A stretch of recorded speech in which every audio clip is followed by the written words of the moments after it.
కథ బీహార్లో ఉండే కమల్పూర్ గ్రామానికి చెందింది. శ్రద్ధ ఇంకా సంస్కృతితో నిండిన ఈ ఊర్లో మాంసాహారం అనేది పూర్తిగా నిషిద్ధం. నిజానికి 2 ఏళ్ల క్రితం ఈ ఊర్లో చాలా పెద్ద సంఘటన జరిగింది. ఊర్లో ఉండే కిషన్ తనకొక హోటల్ వ్యాపారం ఉండేది. అక్కడి ఆమ్లెట్ తిని ఉన్నట్టుండి 50 మందికి పైగా అనారోగ్యం పాలయ్యారు. వాళ్ల పరిస్థితి ఎంత దారుణంగా ఉందంటే 6-7 నెలల వరకు వాళ్లకి వైద్యం జరుగుతూనే ఉంది. కాని భగవంతుడి దయ వల్ల తర్వాతంతా సర్దుకుంది. ఇకంతే. అప్పటినుంచి కమల్పూర్ గ్రామంలో గుడ్లే కాదు మాంసాహారాన్ని పూర్తిగా నిషేధించారు. ఛీ ఛీ ఛీ, ఈ ప్రపంచంలో అసలేం నడుస్తుంది? ఏమని చెప్పమంటావు? ఇప్పుడే మొబైల్లో ఒక రెసిపీ చూశాను, చికెన్ కబాబ్. అరే చికెన్ కబాబా? అదేమైనా తినే వస్తువు చెప్పు. చూస్తేనే మనసంతా పాడైపోయింది. ఏమైందండి? మీరు ఎందుకు మీ కోపాన్ని దానిమీద చూపిస్తున్నారు? సరే పదండి, ఒక పని చెయ్యండి. ఆ మొబైల్ నాకివ్వండి, నేను పెట్టేస్తాను. కమల్పూర్ ప్రజల పరిస్థితి ఆ విధంగా ఉందన్నమాట. కాని అంటారు కదా, కాలంతో పాటుగా మార్పు అనేది ఖచ్చితంగా వస్తుంది అని. అలాగే ఇప్పుడు కమల్పూర్లో మార్పు అనేది వచ్చేసింది. ఇక దాని ప్రారంభం ఊర్లో వచ్చిన ఒక కొత్త వ్యక్తితో. అతను ఒక విజ్ఞాని. ఓ, చాలా శుభ్రంగా చేసావు నువ్వు. ధన్యవాదాలు. సరే సరే, నువ్వు వెంటనే వెళ్ళి దుకాణం నుంచి 4 గుడ్లు తీసుకునిరా. అలాగే నాకు చక్కగా ఆమ్లెట్ వేసివ్వు. ఏంటి, నేను గుడ్లు తీసుకురావాలా? మీకోసం ఆమ్లెట్ వేయాలా? అవును, ఖచ్చితంగా. అందులో ఆశ్చర్యపడటానికేముంది? విషయం ఏంటంటే ఈ ఊళ్ళో మాంసాహారం తినకూడదు. ఏంటి, ఎందుకు? అంటే అది విషయం ఏంటంటే 2 ఏళ్ల క్రితం మా ఊళ్ళోని భోజనశాలలో ఆమ్లెట్ వేశారు. దాంతో దారుణం జరిగింది. ఆ ఆమ్లెట్ వల్ల ఊళ్ళో సుమారు 50 మంది అనారోగ్యం పాలయ్యారు. 6 నెలల వరకు వాళ్ళకు వైద్యం నడిచింది. ఏంటి, 6 నెలలా? ఇప్పుడు నువ్వు అబద్ధం చెబుతున్నావు. లేదు వైజ్ఞానికులు గారు, నేను చెప్పేది అబద్ధం కాదు, పూర్తిగా నిజం. ఆ గుడ్లలో ఏముందో తెలియదు. ఊరి వాళ్ళు ఒక్కొక్కరుగా ఎలా అనారోగ్యం పాలయ్యారంటే అడక్కండి. అప్పటినుంచి మా ఈ కమలాపూర్లో గుడ్లు తినడమే మానేశారు. గుడ్లు మాత్రమే కాదు, మాంసాహారమే మానేశారు. ఇదంతా ఒట్టి మాటలు. అలా అక్కడేం జరుగుతుందా? ఆమ్లెట్ వల్ల అనారోగ్యమా? ఆహారంలోనే ఏదో గందరగోళం జరిగి ఉంటుంది. అయ్యనొచ్చు. కానీ ఈ విషయం ఊరి వాళ్ళకి ఎవరు చెప్తారు చెప్పండి? రాము మాట విన్న తర్వాత బ్రహ్మకాంత్ చాలా ఆశ్చర్యపోతాడు. అతను ఊర్లో ఎన్నో దుకాణాలకు వెళ్లి చూసుంటాడు. కాని తనకి గుడ్లు దొరకలేదు, చికెను దొరకలేదు, ఏమీ దొరకలేదు. పాపం బ్రహ్మకాంత్ కి ఆమ్లెట్ తినాలనే కలగానే మిగిలిపోయింది. భగవంతుడా, ఏంటి సమస్య? ఇదసలేమన్నా భోజనమా? నీళ్ళ పప్పు, చప్పటి కూర, ఉడికించిన బియ్యం. నేను వీటి వల్ల విసిగిపోయాను. భగవంతుడా, నువ్వే నన్నెక్కడి నుంచి కాపాడు. విసిగిపోయిన బ్రహ్మకాంత్ భగవంతుడికి ఫిర్యాదు చేస్తూ ఉంటాడు. అప్పుడే తన దృష్టి ఎదురుగా ఉన్న టీవీ మీద పడుతుంది. ఆ టీవీలో జపాన్కి చెందిన ఒక వైజ్ఞానికుడు తన వింత ఆవిష్కరణ గురించి చెప్తూ ఉంటాడు. అందులో అతను బ్లూబెర్రీ ఇంకా చీకు, ఈ 2 పళ్ల యొక్క గుణాలను కలిపి ఒక కొత్త పండుని తయారు చేశాడు. అరేవా, ఇది నిజంగా చాలా విచిత్రంగా ఉందే. నేను కూడా ఏదైనా విచిత్రమైన ఆవిష్కరణ చేస్తాను. టీవీలో చూసిన ఆవిష్కరణతో బ్రహ్మకాంత్ చాలా ప్రేరణ పొందుతాడు. అతను ఆలోచిస్తాడు, అతను కూడా అలాంటిదేవైనా చేస్తే దాంతో ఆమ్లెటు లభిస్తుంది. ఎవరికీ కూడా దాని గురించి ఏమీ తెలీదు అనుకుంటాడు. మరుసటి రోజు బ్రహ్మకాంత్ ఉదయాన్నే పక్కన ఉన్న గ్రామానికి వెళ్తాడు. అక్కడి నుంచి అతను గుడ్ల సంచులను సైలెంట్గా ఇంటికి తీసుకొస్తాడు. అలాగే కొన్ని కొబ్బరి బొండాలు కూడా తెస్తాడు. సరే, మొత్తానికి నేను సామాన్లన్నీ కూడా తెచ్చుకున్నాను. ఇక సైలెంట్గా పని మొదలు పెట్టాలంతే. బ్రహ్మకాంత్ తన విచిత్రమైన ఆవిష్కరణను మొదలు పెడతాడు. అతను తన ప్రయోగశాలలో గుడ్లను అలాగే కొబ్బరిని ఒకటిగా కలుపుతాడు. ఆ మిశ్రమాన్ని ఒక ఖాళీ కొబ్బరి బొండంలో నింపుతాడు. ఆ తర్వాత కొబ్బరి బొండాన్ని నేలలో పాతుతాడు. ఇక ఇప్పుడు అతను ఎదురు చూస్తుంటాడు పరిణామం కోసం. ఇంకా కొన్ని నెలలు ఓపిక పట్టాలి. ఆ తర్వాత ఊళ్ళో వాళ్ళందరూ కూడా ఆశ్చర్యపోతారు. మనకు కూడా చాలా గొప్ప పేరు వస్తుంది. అంతేకాకుండా దీనివల్ల అందరికి కూడా ఆమ్లెట్ తినాలనే కోరిక కూడా వస్తుంది. భలే.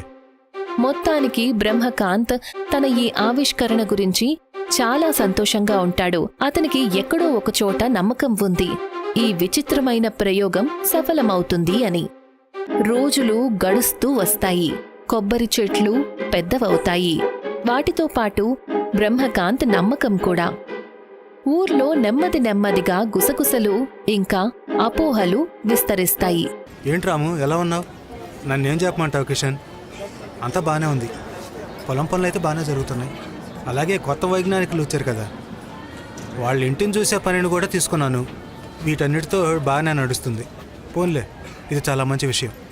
దీనివల్లని సంపాదన కూడా రెట్టింపై ఉంటుంది. అవునవును, అలాగే అనుకోవచ్చు. ఇంతకీ నేను ఒక విషయం అడగాలి. అడుగు. నేను విన్నాను మీ వైజ్ఞానికులు ఏదో విచిత్రమైన ఆవిష్కరణ చేస్తున్నారట కదా. నన్ను నీకు ఏమని చెప్పమంటావు? ఏదో అయితే చేస్తున్నారు. రోజంతా తన ప్రయోగశాలలోనే ఉంటున్నారు. అప్పుడప్పుడు తోటలో తిరుగుతుంటారు. ఏదో నడుస్తుంది. నాకైతే మాత్రం ఏం అర్థం కావడం లేదు. చదువుకున్నోళ్ళు వాళ్ళ విచిత్రమైన ఆలోచనలు. సరిగ్గా చెప్పావు నువ్వు. బ్రహ్మకాంత్ ఆవిష్కరణ గురించి చాలా మాట్లాడుకుంటారు. కాని ఆ మాటల్లో పొగడ్తలు తక్కువ, బ్రహ్మకాంత్ తెలివి గురించి ప్రశ్నలే ఎక్కువగా వినిపిస్తాయి. అలా ఎందుకు జరగదు? ఆమ్లెట్ తినడం కోసం కొబ్బరి చెట్టు ఎవరు నాటుతారు? మొత్తానికి ఎన్నో ఎదురుచూపుల తర్వాత బ్రహ్మకాంత్ ఆవిష్కరణ కొబ్బరి చెట్టుకి కొబ్బరి బొండాలు కనిపిస్తాయి. ఎస్ ఎస్ ఎస్, నేను సాధించాను, నేను సాధించాను, నేను సాధించాను. అరే అరే, వైజ్ఞానికులు గారు, ఏమైంది? ఎందుకు అలా అరుస్తున్నారు? అరే ఏంటి నువ్వు అడుగుతుంది? కనిపించటం లేదా? కొబ్బరి బొండాలు వచ్చేశాయి. బ్రహ్మకాంత్ మాటలు విని రాము పైకి చూస్తాడు. అతని కళ్ళు ఆశ్చర్యంతో ఉండిపోతాయి. అతను చూసేసరికి ఆ చెట్టుకి పెద్ద పెద్ద బలమైన కొబ్బరి బొండాలు వేళ్లాడుతూ ఉంటాయి. అరేవా, చాలా విచిత్రంగా ఉంది. ఇంకా ఏం కాలేదు. అసలు ఆశ్చర్యం ఇక ముందుంటుంది. అంటే? రాము ప్రశ్నకి బ్రహ్మకాంత్ ఎలాంటి సమాధానమూ చెప్పలేదు. అరేరే సార్, మీరు అసలేం చేస్తున్నారు? కనిపించటం లేదా? పనిచేస్తున్నాను. నీకోసం స్పెషల్ ఆవిష్కరణ కొబ్బరి ఆమ్లెట్ వేస్తున్నాను. అది కూడా కొంత విచిత్రమైన పద్ధతిలో. ఏంటి? ఆమ్లెట్టా? అంటే గుడ్డు? వద్దు, నేను అసలు తిన్ను. నేనైతే నాకు మళ్ళీ హాస్పిటల్కి వెళ్ళాలని లేదు. నేను ఇక వెళ్తాను.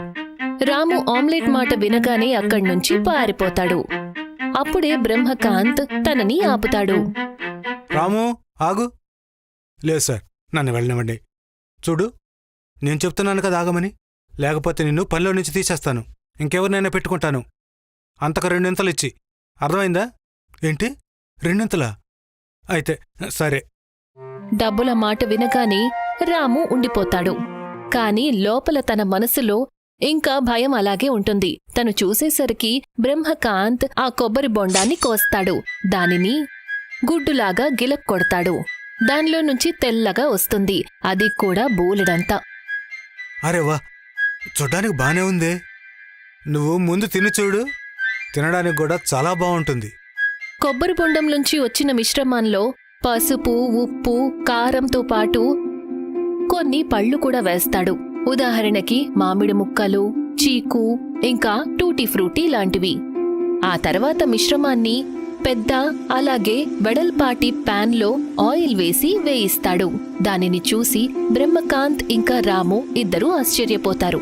అరే, ఇది నేను అనుకున్న దానికంటే బాగుందే పెద్దదిగా. కొబ్బరి, ఉప్పు, కారం ఇంకా పళ్ల మిశ్రమంతో తయారైన ఈ సరికొత్త ఆమ్లెట్ పెనం మీద వేగింది. మామూలు ఆమ్లెట్ కంటే చాలా నిండుగా ఉప్పిపోయి ఉంటుంది. మొత్తానికి తయారయ్యింది. పదరాము, ఇప్పుడు దీన్ని మన ఇద్దరం కలిసి తిందాం. బ్రహ్మకాంత్ మాటలు విని రాము భయపడుతూ టేస్ట్ చేస్తాడు. అతను మంత్రముగ్ధుడవుతాడు. తనకి ఆమ్లెట్ చాలా రుచిగా మసాలాలతో నిండి ఉంటుంది. అలాగే పళ్ల రుచి దానిలో ఒక కొత్త రుచిని చేరుస్తుంది. తనకి సంతోషంగా ఉంటుంది ఆ ఆమ్లెట్ మిగతా ఆమ్లెట్లలాగా లేనందుకు. తనకి దీనివల్ల ఏం కాలేదు. భలే భలే, చాలా బాగుంది. ఇది నిజంగానే అద్భుతమైన ఆమ్లెట్. నాకేం కాలేదు. చూసావా, నేను చెప్పాను కదా ఏం కాదు అని. నువ్వు అనవసరంగా భయపడ్డావు అంతే. ఇక పద, త్వరగా నా ఈ ఫ్రూటీ ఆమ్లెట్ని కంప్లీట్ చెయ్యి. భలే ఉంది, ఫ్రూటీ ఆమ్లెట్. సరిగ్గా చెప్పారు. బ్రహ్మకాంత్ చెప్పిన మాటలకు రాము సంతోషపడతాడు. అలాగే బ్రహ్మకాంత్ ఈ సఫలమైన ఆవిష్కరణ గురించి అందరికీ తెలుస్తుంది. కమల్పూర్ గ్రామంలో మళ్ళీ ఆమ్లెట్ ఇంకా చికెన్ తయారవుతుంది. ఇక ఈ కొత్త ప్రయోగానికి బ్రహ్మకాంత్ని గౌరవిస్తారు.